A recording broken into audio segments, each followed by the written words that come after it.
जम्मू कश्मीर को रियासत का दर्जा कब मिलेगा। और मैं लोगों को यही कहता हूं कि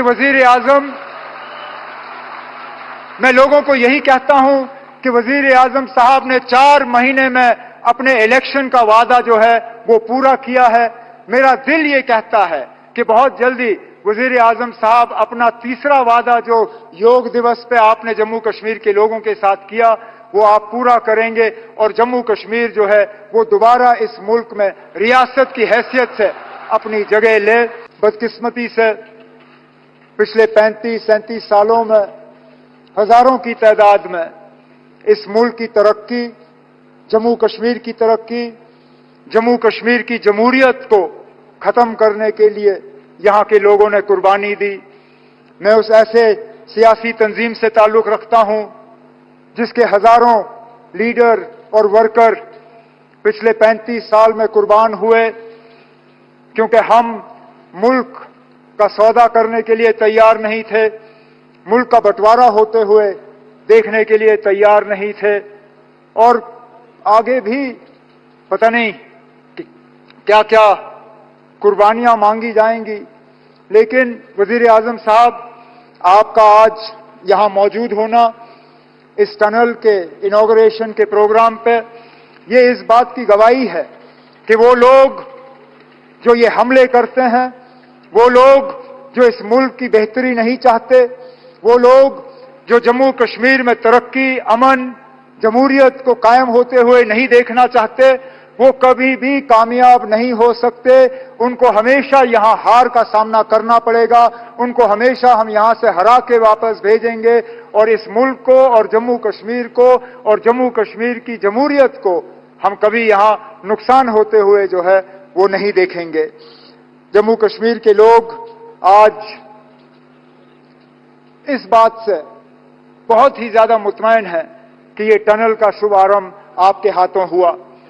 ये शायद मेरी खुशकिस्मती है कि जब इस टनल के लिए फाउंडेशन स्टोन संगे बुनियाद रखा गया, तब भी वजीर आला की हैसियत से मैंने उस प्रोग्राम में हिस्सा लिया।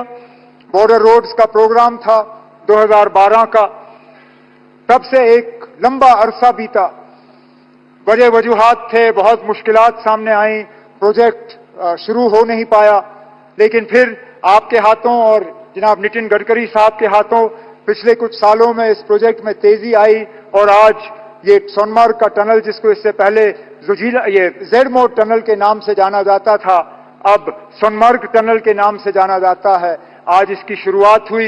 इस टनल का यहाँ के लोगों को बहुत अरसे से इंतजार था। इस टनल के वजह से अब लोगों को सोनमार्ग छोड़ के निचले इलाकों में सर्दियों में आने की जरूरत नहीं पड़ेगी। साल के 12 महीने यहाँ टूरिज्म होगा। एक विंटर टूरिज्म के डेस्टिनेशन के तौर पे हम सोनमार्ग को डेवलप कर पाएंगे और इसके साथ साथ जो जोजिला टनल का प्रोजेक्ट चल रहा है उसमें भी हम तेजी लाने में कामयाब होंगे। वजीर आजम साहब, आपकी कोशिशों के नतीजे जो सरहदों पे अमन का सिलसिला चल रहा है उसका भी बहुत फायदा उन दूर दराज इलाकों में आज देखने को मिल रहा है, चाहे वो मत्सिल हो, चाहे गुरेज हो, चाहे करना हो, चाहे केरन हो, चाहे तरक्की के लिहाज से या टूरिज्म के लिहाज से। हम अंदाजा नहीं कर सकते हैं कितने टूरिस्ट इन दूर दराज इलाकों में आज उन जगहों की खूबसूरती लेने का फायदा जो है वो कर रहे हैं और इसी तरह हम उम्मीद कर रहे हैं कि यहाँ सोनमर्ग में भी टूरिस्टों की तादाद जो है वो बढ़ती जाएगी। वजीर आजम साहब, इससे पहले जब आप श्रीनगर प्रोग्राम करने आए थे, अपनी तीसरी इलेक्शन में कामयाबी हासिल करने के बाद अंतर्राष्ट्रीय योग दिवस पे आपने श्रीनगर में प्रोग्राम किया था। उस प्रोग्राम के दौरान आपने कुछ बातें लोगों से की और उन बातों के बुनियाद पे लोग जो हैं वो आपकी बातों पे और ज्यादा यकीन करना शुरू कर गए हैं। आपने 3 बहुत अहम बातें अपनी तकरीर में उस दौरान की।